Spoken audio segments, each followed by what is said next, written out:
É muito bom para mim estar aqui nessa manhã. Eu trago um abraço das minhas ovelhas para vocês. É muito bom estar aqui em Campinas. E a gente vai dar sequência hoje a essa série, né? Construindo um bom caráter. E eu falei lá, já ministrei essa palavra de hoje lá em Valinhos. E eu falei para eles que eu tenho sentido que esse mês... Quem é que gosta dessas séries de reforma de casas? Decoração. E eu comentei que eu sinto que esse mês... A gente está falando sobre estar em obras, né? É como, sabe quando aqueles programas que a pessoa ela vai lá na casa para reformar e aí ela cria o projeto, então ela começa então a pôr a mão na obra. E a primeira coisa que ela faz é pegar uma marreta. Quem já viu? Aquela marretona e ela dá nos armários da cozinha. E aí o outro vem e chuta a porta que tem que derrubar para fazer a outra. E eu senti Deus falar assim, olha, esse mês aqui vai ser um mês assim, para a igreja. Se preparem. Quem está sentindo isso? Mas é claro que o nosso Deus, Ele é um Deus de muito amor, né? De muita graça. Deus, Ele é um Pai de amor que nos corrige com muita graça. Deus nunca vai dar um chute na gente. Nunca vai dar uma marretada na nossa cabeça, apesar da gente merecer muitas vezes. Mas Ele sempre vem com disciplina, com correção, mas com muita graça, com muito amor, né? Com muito zelo. Ele sempre vem com muita mansidão. Nosso Deus é um Deus amoroso demais, amém? E eu costumo dizer que Deus, Ele nos ama tanto, tanto, que Ele é incapaz de nos deixar da forma como a gente é. É por isso que a gente está falando tanto sobre estar em obras, tanto sobre ser transformado, porque Deus nos vê lá na frente, já restaurados, a imagem dEle, a imagem e semelhança, amém? Então às vezes a gente sente que a gente está sendo apertado, que a gente está sendo incomodado, porque falar sobre transformação gera um desconforto, sim ou não? Não é fácil você ser confrontado pela palavra, confrontado por uma ministração, um sermão aqui em cima, mas tudo isso é porque Deus nos ama demais, queridos. A cruz, ela foi para isso, amém? Ela é para isso, para a gente ser resgatado do pecado, transformado, alinhado com a mente de Cristo, para ser cada dia mais parecido com Ele, amém? Então, receba a obra do Senhor, a disciplina, a correção com esse entendimento. Eu estou sendo transformado porque Deus me ama tanto. Eu sou tão amado, sou tão querido, que Ele é incapaz de me deixar aonde eu estou. Amém? E hoje eu tenho uma missão aqui, misericórdia, Senhor, de falar sobre um assunto bastante interessante. E é um assunto que eu até comentei lá em Valinhos que eu nunca vi uma pregação de púlpito desse assunto. Eu quero falar aqui nesta manhã sobre imoralidade sexual versus pureza sexual. Vocês estão comigo? Não fujam, fiquem aí.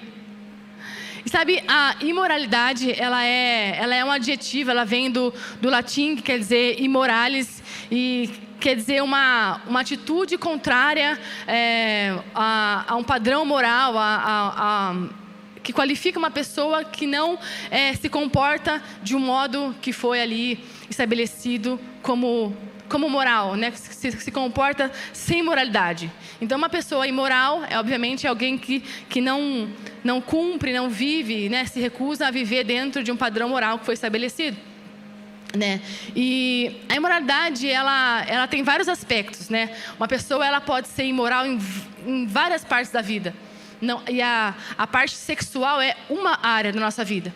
Então, a gente pode ter uma pessoa imoral, por exemplo, quando... vamos falar aqui um exemplo bem básico. Quando ela não cumpre as regras, por exemplo, acerca de recolher impostos. Então, quando ela sonega a tributação, quando ela sonega impostos, ela está sendo imoral numa outra área, ok? Então, a imoralidade, a gente pode ver ela, e a gente pode ser imoral em várias áreas da nossa vida. Porque a gente é imoral quando a gente não cumpre, então, uma regra de conduta que foi colocada como moral, ok? Como correta. Então, a área da sexualidade, a área sexual, ela é uma vertente da moral ou da imoralidade. Agora, da onde é que vem? Eu estou tentando fazer um pano de fundo, ok? Da onde é que vem, então, a moral? Por que a gente fala sobre algo moral e algo imoral? Na verdade, a moral, ela é um conjunto de regras, como já falei aqui, ela é um conjunto de costumes, uma forma de pensar de um grupo social, né, que se criou para regulamentar, para organizar o convívio social. Ok? Então, para que o ser humano possa viver em sociedade, possa viver em harmonia um com os outros, se criou ao longo da história uma regra de conduta, uma regra de costumes, uma regra de forma de pensar, que vem ao longo do tempo priorizando aí que a gente se mantenha em harmonia, ok? Se não existir um padrão mínimo do que a gente tem que se comportar, imagina o que é ser o caos, né? Cada um pensa de um jeito, cada um faz uma coisa e não tem uma organização. Todo mundo ia se matar, enfim. Então, a moral, ela vem para regular esse modo de agir das pessoas, ok?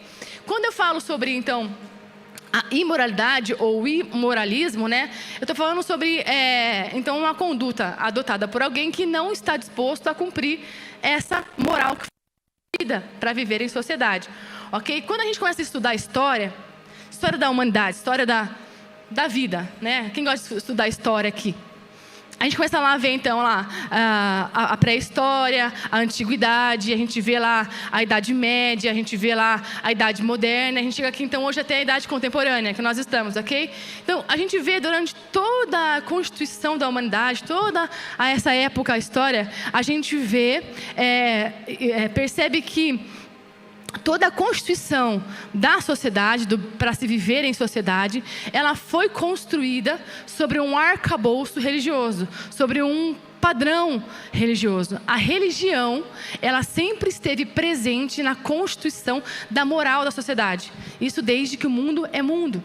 Desde que o cristianismo existe. Então, desde que existe aí o cristianismo, a gente vê ao longo da história da Constituição os princípios cristãos fundamentando, solidificando a moral da sociedade.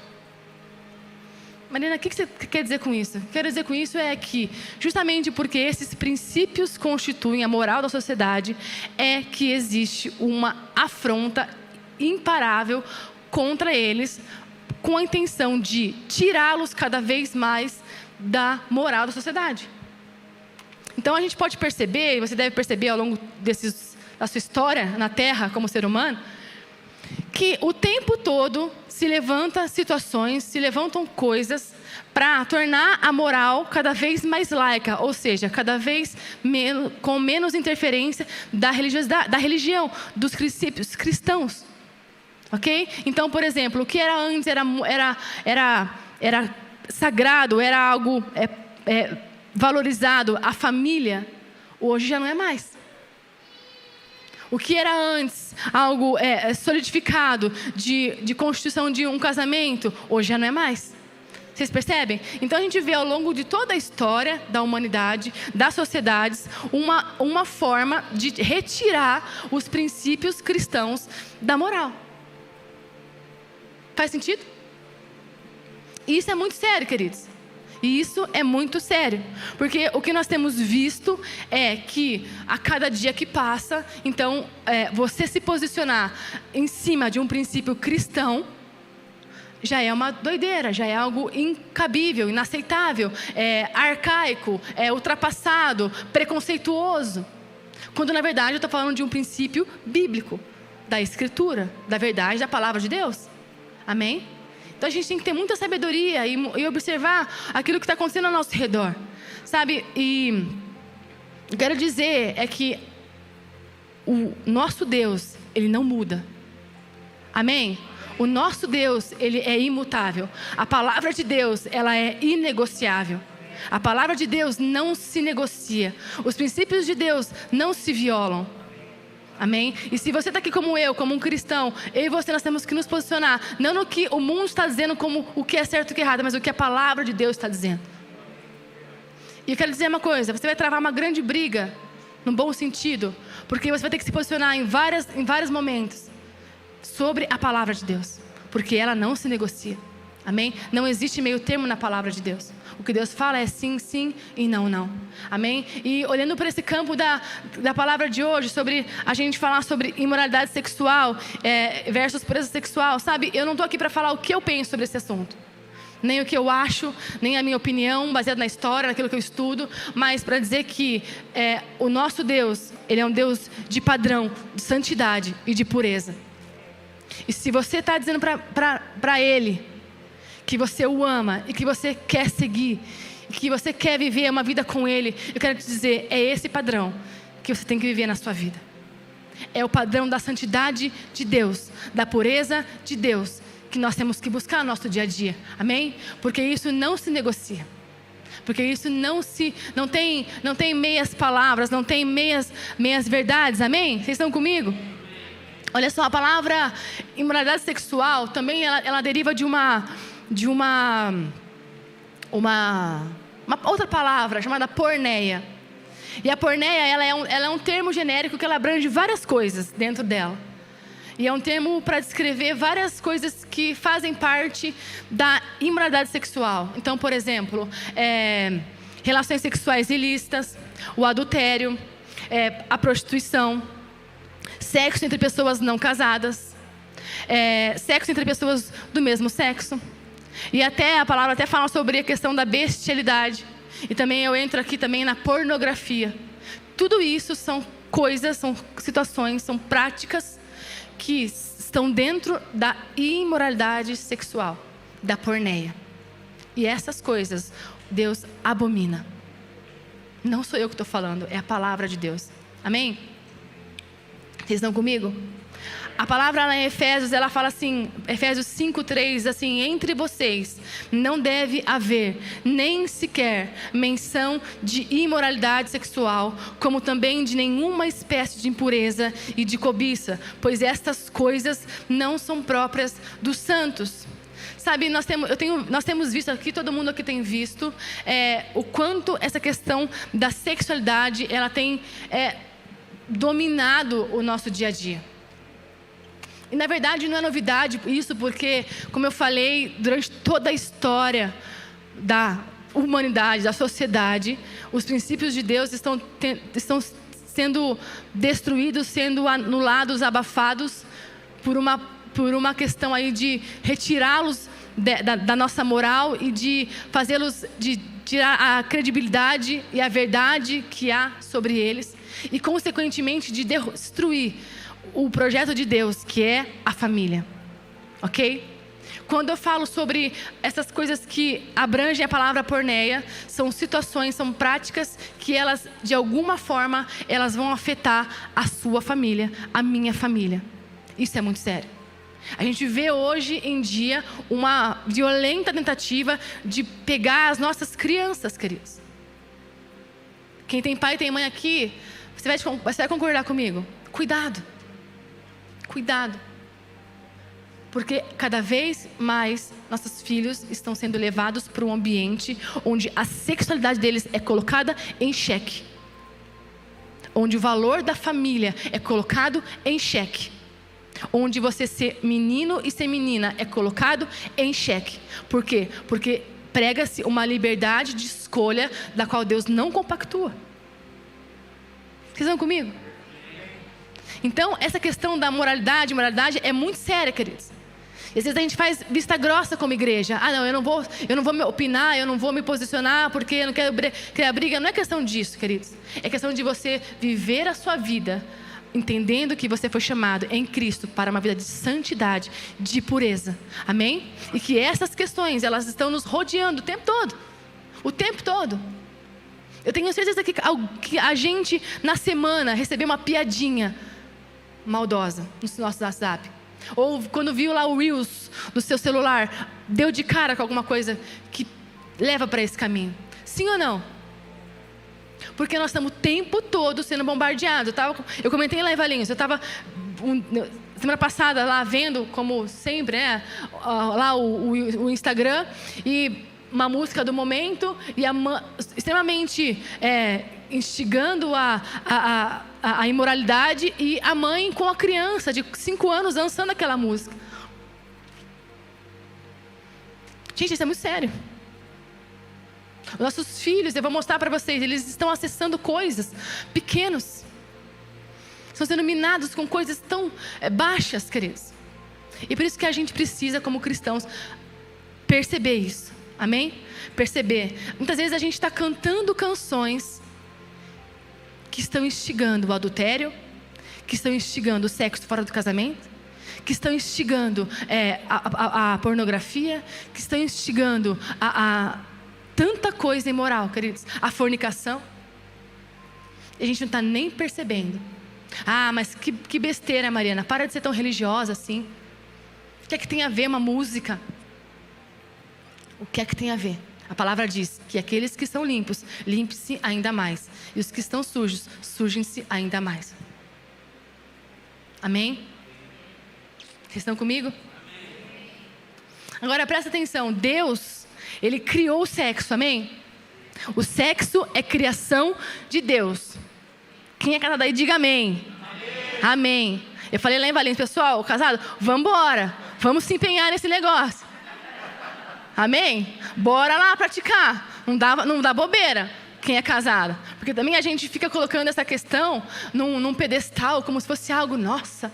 Mas não é, gente. Deus criou o sexo entre marido e mulher. É criação de Deus. É bom, perfeito e agradável. Amém? E a gente tem que levar isso a sério. É uma bênção de Deus para nós casados.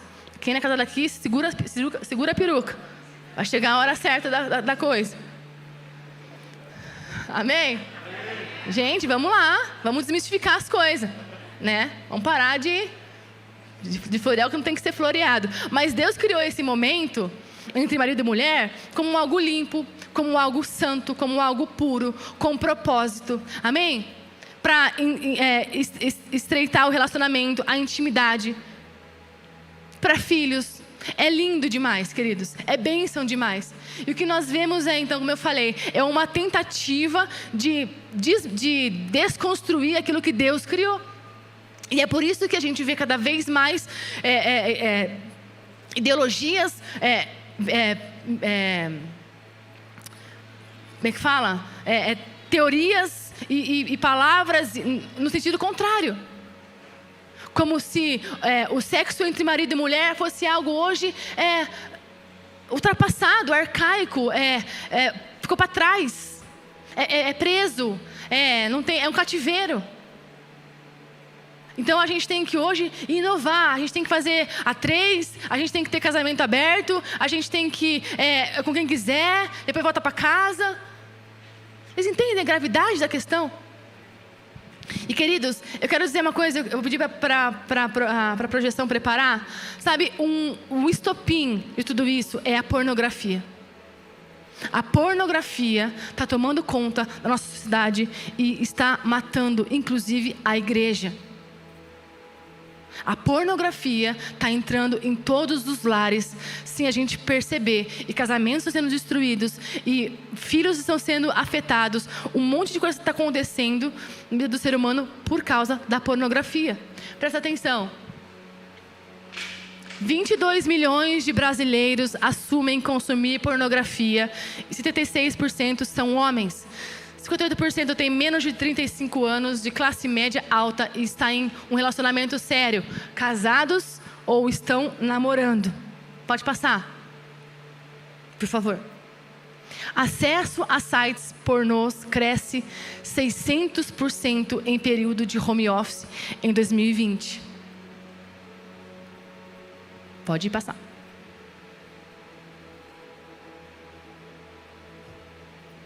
Em 2017, uma plataforma de conteúdo pornográfico contabilizou 81 milhões de visitantes por dia, pessoal, presta atenção. Com 28 bilhões e meio de visitantes no ano, fazendo mais de 24 bilhões de pesquisas. Isso quer dizer 50 mil buscas por minuto. A cada minuto que nós estamos aqui, tem 51 mil acessos à pornografia na internet. Pode passar. 15% das crianças e dos adolescentes de 9 a 17 anos viram imagens ou vídeos sexuais na internet. 18% de 11 a 17 anos disseram ter recebido mensagens com conteúdo sexual. E 11% disseram já terem recebido pedidos de fotos ou vídeos mostrando o corpo nu. O povo está brincando, queridos? O inimigo está brincando? Presta atenção, quem é pai e quem é mãe? Crianças de 3 a 6 anos, 32% já acessaram aplicativos ou esses malware que fala, né? Que é imagens de pornografia. 7 a 10, 21%. E de 11 a 14, 17%. 50% das crianças de 3 a 6 anos de idade já acessaram conteúdo adulto. 42% de 7 a 10 e de 11 a 14, 69%. Vocês entendem a gravidade? Presta atenção, queridos. Obrigada, projeção. Essas informações, elas não são para quem não é crente, não, viu? Elas são informações gerais. Ninguém ali separou crente de não crente. O que eu quero dizer é que nós, seres humanos, é que essa questão tem que ser falada na igreja, porque todos nós estamos suscetíveis a ela. Amém? Não é porque a gente está aqui dentro, a gente está blindado, queridos. A palavra diz que a carne é fraca e aquele que está de pé, cuide para que não caia. Amém? Então falar sobre essa questão é muito séria. Agora eu quero entrar na palavra. Abre sua Bíblia comigo lá em Números 25.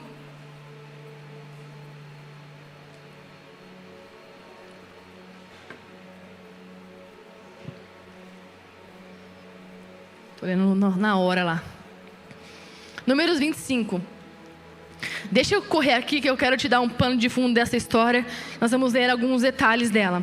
Essa história, a gente está aqui numa parte da história do povo, onde Moisés já é um senhor, e já está velho, está para pôr a chuteira, já aposentar, já para acabar com o ministério dele.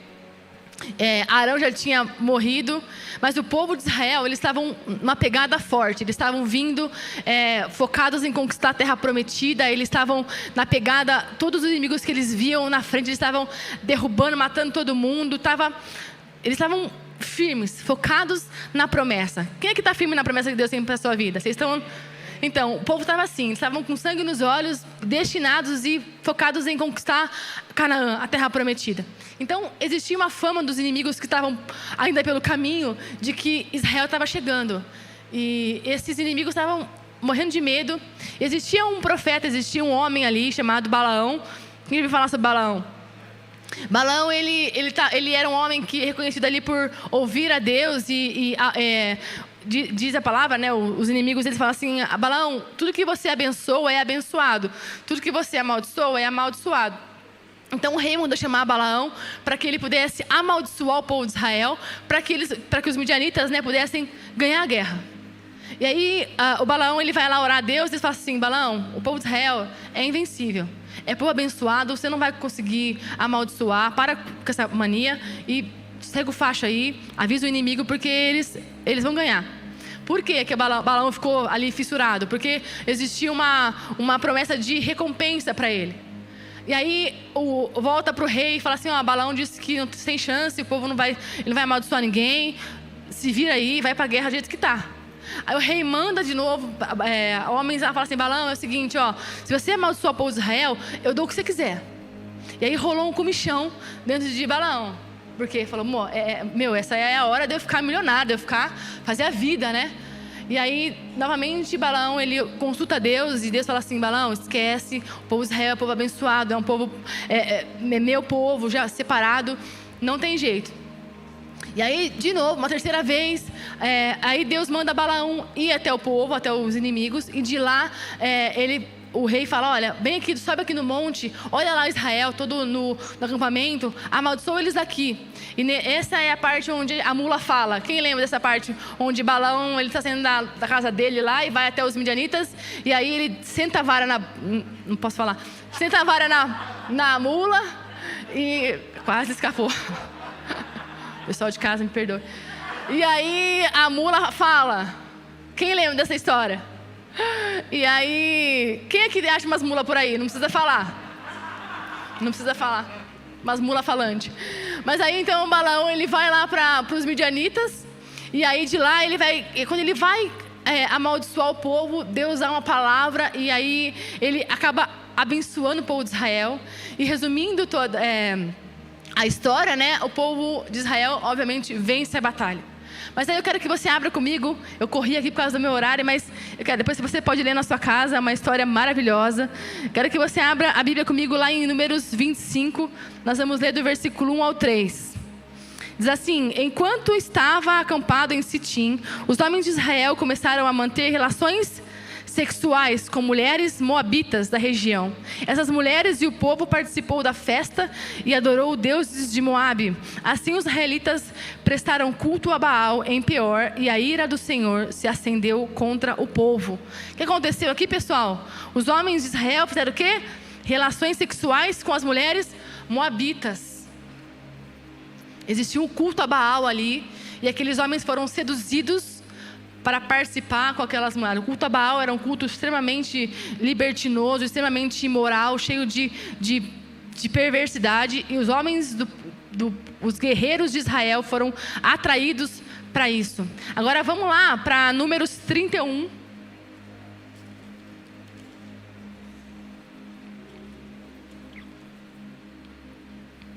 Essa é a parte onde o povo já venceu os midianitas e já estava ali voltando da guerra, comemorando a vitória. E diz assim, no versículo 15, Moisés fala assim: por que deixaram viver todas as mulheres? Perguntou Moisés aqui. Foram justamente elas que seguiram o conselho de quem? Balaão, e fizeram os israelitas se rebelarem contra o Senhor no incidente de Peor. Olha só, queridos, Deus tem um propósito para você e para mim, amém? Para a sua família e para a minha família, amém? Você pode dizer amém para isso? A imoralidade, ela é um pecado que tira a gente desse propósito. O povo de Israel estava imbatível. Existia uma bênção sobre eles, uma promessa espiritual sobre eles. O que é que Balaão percebeu? Pega na área sexual e você vai destruir o povo. O que aconteceu? Moisés, um homem de Deus, foi muito mais sábio e muito mais experiente. Você pode ler depois, voltar lá para o capítulo 25. Ele manda matar os homens, os israelitas que se envolveram naquele momento com aquelas mulheres. Ele diz: matem todos, e 26 mil homens foram mortos naquele momento. Por que Moisés fez isso? Porque Moisés entendeu: cortar o mal pela raiz. Lá no capítulo 31, que a gente leu, quando eles voltam da guerra, Moisés, um pouquinho antes, ele fica bravo, porque os israelitas, eles trazem como prisioneiros as mulheres midianitas, moabitas. Ele fala assim: o que é que essas mulheres, o que é? Eu vou traduzir para o contexto de hoje. O que é que essas brechas estão fazendo no nosso meio? Matem todas elas. E o texto diz que Moisés mandou matar todas as mulheres dos moabitas e só ficar as virgens e as crianças que não tinham se envolvido no incidente a Baal lá em Peor. Matem todas. Cortem o mal pela raiz. A forma achada por Balaão de afetar o povo de Israel e de alguma forma tirar eles do propósito de alcançar Canaã foi a imoralidade sexual. A família, queridos, é o maior projeto de Deus para a terra. Amém? Os seus filhos são o maior projeto de Deus para a terra. O diabo está tentando entrar na minha e na sua casa com imoralidade sexual para destruir o maior propósito de Deus. Amém? Isso é muito sério. Isso é muito sério, queridos. Aleluia. Lá em Hebreus 3, 12, esse episódio, eu quero te convidar a você realmente, o seu devocional, a você ler Números 25 até o 31. Mas esse episódio, ele foi tão sério, que lá em Hebreus 3:12, olha o que diz: e não cometemos imoralidade sexual, como alguns deles cometeram imoralidade sexual, só para caírem 23 mil num só dia. Hebreus faz menção, quando fala sobre esse pecado, ao povo de Israel, aos homens que caíram lá atrás, em Números. Tamanha é a gravidade e a seriedade que nós precisamos levar essa questão como filhos de Deus. Amém? Amém, queridos? Aleluia. Aleluia. Agora, Mari, como é que eu venço a imoralidade sexual?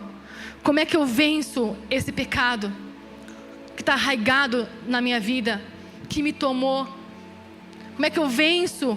Como é que eu consigo vencer a pornografia? Como é que eu consigo me santificar e não cair nas armadilhas do diabo para minha família, para os meus filhos? Primeira coisa, andando com Jesus.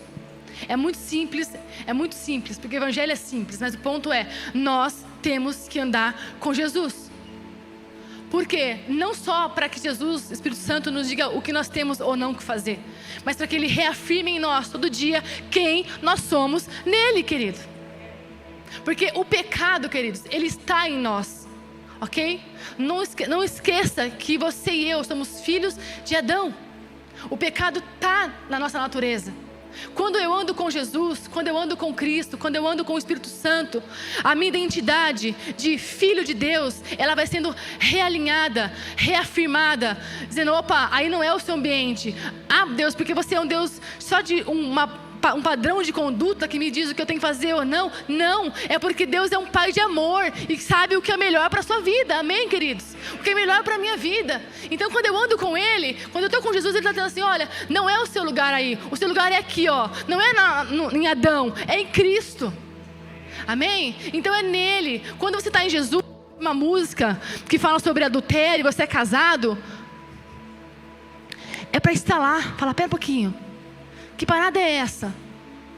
Não é isso que Deus tem para mim, é aqui. Amém? Quando você é solteiro e você ouve lá músicas de promiscuidade, eu vou sair com um, depois eu vou sair com a outra, e depois, pera um pouquinho, peraí, Deus, o Espírito Santo está falando, meu lugar não é esse, meu lugar é aqui, é santidade, é pureza, é casamento, é virgindade, é santidade.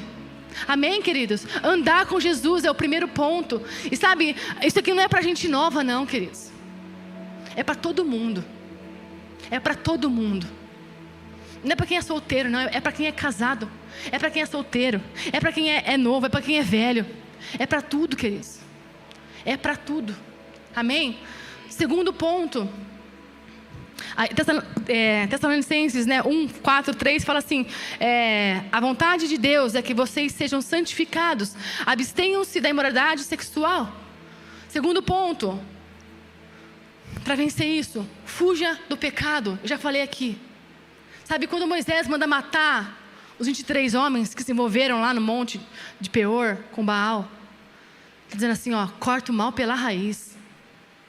Quando ele manda matar as mulheres moabitas que foram pegas para serem prisioneiras, né, da pós-guerra, ele fala, manda matar. Queridos, pecado não se enfrenta. Pecado a gente corta pela raiz. Pecado a gente não brinca. Pecado a gente mata. Dá para entender? Parece duro demais, mas é a verdade. Porque a nossa carne é fraca. Eu estava fazendo uma aula ontem no meu novo curso de aconselhamento, estou muito feliz por isso. E a minha professora falou assim, que tem a segunda pessoa que mais entende do psique do homem é o diabo. A segunda pessoa que entende mais do emocional, daquilo que atrai o ser humano, é o diabo. E ele usa coisas nesse sentido para nos tirar do propósito de Deus. Porque ele sabe aonde pega. Amém? Então, igreja, é tempo de fugir do pecado. Não estou falando de estabelecer aqui o que pode, o que não pode, e fazer uma cartilha, você pode ir em tal lugar. Não, cada um aqui é livre em Cristo, para viver a sua vida como melhor entender. Mas se você quer ver uma vida de santidade e de pureza, que agrada o nosso Deus, que nos conecta com Ele, que te leva a ver o propósito dEle para a sua vida, mate o pecado pela raiz. Amém? Vocês estão comigo nisso? E para encerrar, Terceiro ponto, preste contas. Confesse o seu pecado. Nós temos pregado muito isso lá em Valinhos. Queridos, confessar pecado traz cura. A palavra de Deus diz: confesse os seus pecados e seja curado. Sair por aí contando o que aconteceu? Não, queridos. Procure um homem, uma mulher de Deus, alguém de confiança. Fuja dos mexeriqueiros da igreja, dos fifi da igreja. Corra deles.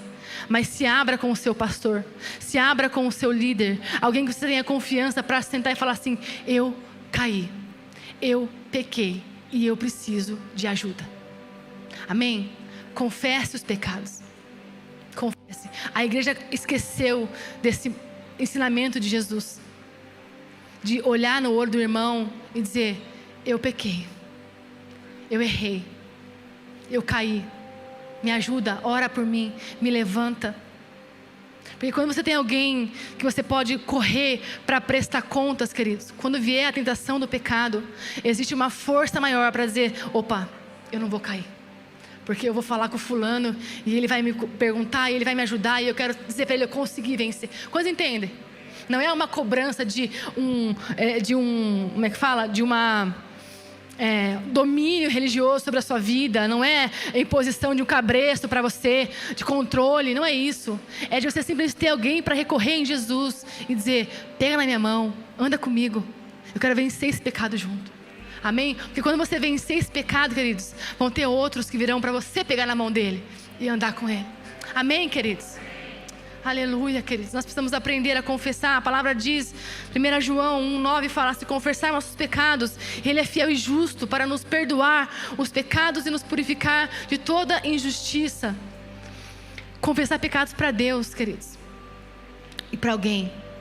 O pastor Mário falou algo que me chamou a atenção. Ele falou assim: olha, eu tive que confessar para Deus a minha falha ao dizimar, sem ter um coração adorador. E às vezes a gente já chega diante de Deus, no nosso devocional, e nem consegue reconhecer onde a gente está pecando. No seu secreto, queridos, dobre o seu joelho, diga: Deus, eu estou pecando nessa área. Eu estou pecando nessa área. Hoje eu estou falando sobre essa parte sexual, mas falou sobre orgulho. Semana que vem o pastor Luiz aqui vai falar sobre ira. Falou sobre tantas coisas. Quantos de nós temos pecados para confessar ao Senhor? E quantas vezes a gente fala com Deus, pedindo coisas, e sem ao menos quebrantar o coração e dizer: Senhor, me ajuda, eu preciso ser mudada. Quando a gente faz isso, queridos, a cura vem. Porque o nosso Deus é um Deus gracioso. O nosso Deus é um Deus que nunca vai nos receber com condenação, com culpa, chutar, marretar a nossa cabeça. Pelo contrário, Ele diz: vem aqui, porque esse ambiente é o ambiente mais seguro que você pode estar, para que eu te transforme, para que eu te cure, para que eu gere em você a minha essência, para que eu gere em você santidade, para que eu gere em você pureza. Sabe, eu não coloquei aqui, acabei esquecendo, mas tem um índice que diz que a pornografia tem invadido o ambiente das mulheres, queridos. Mulheres cada vez mais estão acessando pornografias. Isso é muito sério, queridos. Não é algo só para homens, é para todos nós. Amém? Então, primeiro ponto: ande com Jesus. Ame andar com Jesus. Deixe Ele falar com você aquilo que é o correto. Receba bem a disciplina do Senhor. Segundo ponto, queridos: não dê bobeira para o pecado. Se for preciso, mate o pecado. Se for preciso, deixe amigos, queridos. Se for preciso, e por amor a Cristo, deixe amizades, queridos.